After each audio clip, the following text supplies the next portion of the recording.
vous dire que l'émotion est très vive et grande pour moi aujourd'hui de me retrouver avec vous parce qu'à cette heure ici, souvent nous sommes sur le petit terrain de football en train de penser à vous autres.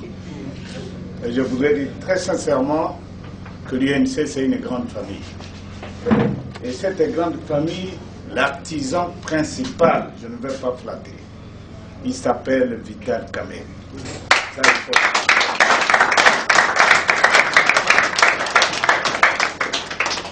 Parce que votre dynamisme, votre charisme, votre engagement pour ce pays a fait que les gens croient d'abord à votre personne et puis aussi au parti que nous avons créé tous. C'est un bonheur et c'est aussi un privilège pour nous, un prestige, je vais dire, pour nous. Et nous devons tête haute défendre les valeurs de la patrie, défendre le peuple congolais et lui tirer du bourbier de M. Kabila avec ses affidés. Et le moment est arrivé, M. le Président. Et j'ai dit qu'il faut chasser la peur. Il y a des gens qui meurent de moustiques. Nous devons chasser la peur. Et la peur est dans leur camp. Et je vous dis, il suffit d'appuyer un peu sur l'accélérateur, vous allez imaginer ce qui pourra arriver. Et il faut qu'on s'affirme d'abord ici à Kinshasa. Moi, je voudrais que les fédéraux, les sections et autres, les secrétaires politiques nationaux, maman la présidente de maman, pas le président, parce que nous n'avons qu'un seul président, le président de jeunes, sincèrement, le bureau ne doit plus nous intéresser. Vous voyez déjà que M. Kabila nous a mis dans un piège. Le piège du glissement, il est déjà à genoux ici. Il faut faire tout pour se tirer d'affaire. Et nous avons encore le temps. Le temps, même pas de gros discours, mais aller dans les différents quartiers pour mobiliser notre population. Le peuple a déjà marché, le peuple a déjà penché. Il suffit d'accélérer et je crois que nous irons de l'avant. Il faut reconnaître les valeurs qui sont dans notre parti et les Congolais croient en nous. L'enfant qui dérange la maison, c'est l'INC. Et je voudrais qu'on se fasse confiance, sincèrement. Parce que vous aurez toujours, vous apprendrez toujours, mais tel que nous sommes ici, nous sommes décidés pour faire en sorte que notre président, notre magnifique président, exerce les fonctions de magistrat suprême dans ce pays. Et cela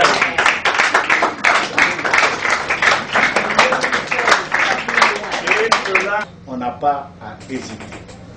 Alors c'est pourquoi nous voulons, autour du président Vital Kamerhe, c'est toutes les filles et tous les fils de ce pays qui se reconnaissent autour de lui. Et je voudrais que vous qui êtes le secrétaire général tel que je suis, les secrétaires généraux adjoints et le président du conseil, qu'on ressente cette puissance de cet élan national qui doit nous animer. Parce que ça rayonne la force et la grandeur de notre chef. Et je crois que c'est un effort pour qu'on aille de l'avant. Honorable Président, j'ai voulu, avec votre autorisation, dire pourquoi, à la dernière minute, j'ai accepté que j'aille en prison. Oui, parce qu'il y a eu des contacts pour que je fasse une note. Comme ça, si j'écris la note, j'étais à l'hôtel Invest. Et on décide de mon relâchement. J'ai longuement discuté avec le président. Nous avons fait une analyse de la question. J'ai dit, mon président, c'est un piège. Si je fais la note, d'abord, Kabila dira, ok, je te pardonne, mais termine la prison parce que la justice est indépendante. Que devient l'UNC? Et puis si je fais la note, mais va afficher ça et Kassamba dans l'écran de la télévision pour discréditer l'UNC. Voilà, son président, ce qu'il faut ici, qu'est-ce que nous devenons? Mais ici, 12 mois, ils ont dit mon conseil. Pour sauver notre idéal.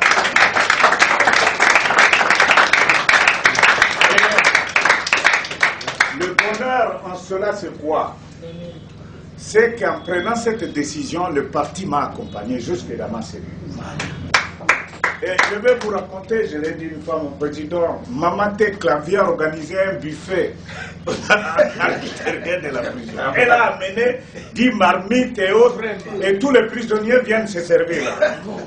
On dit rien, c'est un miracle, tel que les gens ont témoigné. Ils ont souhaité qu'il y ait beaucoup d'arrestations.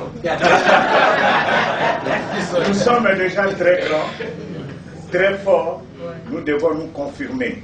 Sincèrement, moi-même, Monsieur le Président, ma famille est restée très attachée à vous. Et l'histoire de l'arrivée du président là-bas, il les yeux. Vous savez pourquoi continuer à traîner ici? Je dis non. Parce que Jean-Pierre Bemba est venu jusqu'ici. Oui, oui. Et si le président Kamer arrive ici, ces gens peuvent même pousser les Kourouna, ils te donnent un coup, quand il répond, ils te condamnent. Voilà. C'est la pratique ici. S'il vous plaît, il ne faut pas qu'il vienne. Et je l'ai emmerdé tout le temps. Et même au niveau de Bukavu, quelqu'un m'a appelé en disant nous ne comprenons pas que le président n'arrive pas, il y a un problème. Il faut nous dire la vérité. J'ai dit non, il n'y a pas de problème. Et à la dernière minute, j'ai glissé quelque chose. On a préparé des terrains pour que le président arrive. Ok, c'est demain à 14h. Mais à 11h, il vient, il invite tout le monde. Voilà, si le président arrive ici, d'abord les policiers ils vont abandonner leur poste. Et quand tous ces courants apprendront que Vital Kamerhe est à l'extérieur, la prison peut exploser, il y aura beaucoup de dégâts et on va vous retenir ici. S'il vous plaît, donnez-moi même le numéro du président, je vais l'appeler. C'est ce qui s'est passé. Donc il n'y a pas à spéculer là-dessus. Avec mon président, avec tous les cadres du parti, mon président du groupe parlementaire, tout le monde, les cadres du parti, Alain, son défaut, c'est que quand il arrive, il ne fait que pleurer. J'ai dit les trois. Non, non, je l'ai chassé de là parce qu'il ne veut pas me voir comme ça. Taturbaya, il était très permanent. Et c'est toute la grande famille qui était là. Je remercie tout le monde au nom du président. Maître Maille aussi faisait... Maître Maille aussi, c'était les politiciens. Et il n'oubliait pas son vieux, il l'amenait toujours. Et c'était toujours très bien, Gabin, tout ce mot. Enfin, nous disons merci beaucoup. Nous allons travailler sous la direction de notre chef du parti. Je ne peux pas comprendre qu'au sommet de mes 63 ans, déjà, vous ne voyez pas la petite barbiche ici, que je devienne un opportuniste. L'heure n'est pas au testament ou au serment de fidélité, mais nous avons choisi notre président comme notre leader et ensemble nous devons rehausser la côte de notre parti parce que le peuple croit en nous. Honorable président, je crois qu'on peut s'arrêter là-bas. Merci beaucoup.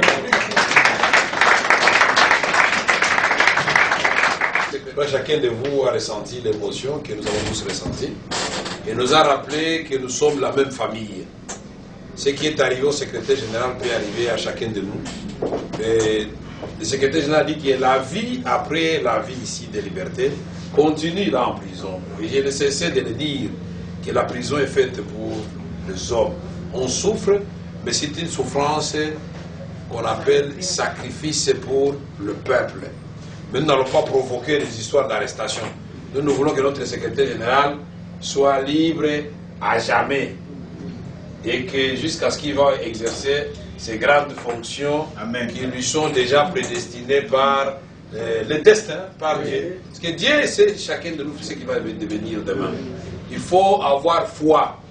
J'ai un ouvrage que je partage difficilement avec les gens. C'est que dans cet ouvrage, on vous démontre que quand vous avez quelque chose dans votre inconscient, c'est le rêve. Vous rêvez, moi, Sambo Colombe, avec tout ce qu'il y a comme difficulté, cette route-là est trop compliquée, mais moi, je peux quitter Bassam Poussou jusqu'à tel endroit et je vais y arriver. Mais maintenant, ça, c'est le rêve. Mais quand vous y ajoutez la foi, ça, c'est le conscient. Maintenant, il y a un troisième ingrédient. Il faut ajouter maintenant l'action, il faut maintenant marcher. Et vous allez arriver. Puisque nous avons fait Guémena à pied. À un moment donné, je me disais, mon Dieu, est-ce qu'on ne va pas... Les dos commencent à souffrir, puisque la distance est longue. Et quand vous imaginez que vous devez faire encore le même chemin au retour, vous dites, ça y est. Nous avons fait des coins où nous étions avec le secrétaire général il ne retrouve pas la rivière de chez lui, là, tu vois pas. C'est ça l'indication pour l'atterrissage pour les pilotes d'Antonov. Et il est déjà presque 17 h. On doit faire des meetings et aller vite à Kisangani. Mais on cherche la rivière on cherche. Et puis en dernier, la rivière est là. Mais on ne voit plus la piste puisqu'il n'y a plus d'avion qui atterrissent. Les Russes, qu'est-ce qu'il dit? Il veut d'abord essayer, et les gens croient que l'avion tombait.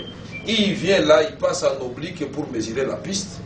Il dit, on peut atterrir. Vous imaginez dans quel état d'esprit vous vous trouvez? On atterrit, il y a comme des morceaux de pierre, on atterrit. Ça, c'est Dieu, parce que personne de nous n'a douté à cet instant que nous allons atterrir et que nous allons parler avec les gens de Ikera. 17h30, même de voir à Kisangani. Le CG me dit, président, nous avons fait les meetings même la nuit. Les gens de Kisangani nous attendaient. Et pour la première fois, un meeting à la place de la poste, les gens se sont arrangés pour éclairer. On a fait les meetings à partir de 20h. On est arrivé à la place de la poste.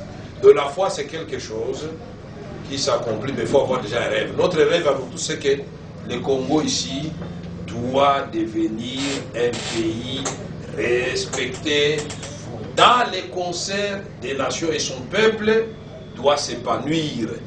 Les ressources du Congo vont changer le vécu quotidien des Congolais grâce à vos intelligences. Que Dieu vous bénisse vous tous et je vous remercie. Très bien.